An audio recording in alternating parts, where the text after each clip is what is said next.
Magbabago rin ng mga estratehiya si Senator Ronald Bato de la Rosa sakaling lumabas ang warrant of arrest mula sa International Criminal Court o ICC. Paliwanag ni De La Rosa, ginagawa niya lamang ito bilang tugon sa pagbabago ng posisyon ni Pangulong Ferdinand Marcos Jr. sa commitment nito sa ICC.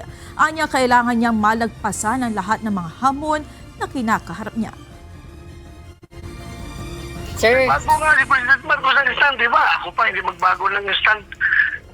Dapat kuhan ka, flexible ka. Huwag kang pa-fix dyan dahil panahon ng kagipitan ngayon. Marunong ka dumiskarte dapat. Samantala, muling ipinahayag ng Malacanang na hindi pa natatalakay ang pagbabalik ng Pilipinas bilang state party sa Rome Statute, ang kasunduang nagtatag sa International Criminal Court o ICC na may hawak ngayon sa kaso ni dating Pangulong Rodrigo Duterte. As we speak, we have not yet discussed any plan of rejoining the ICC.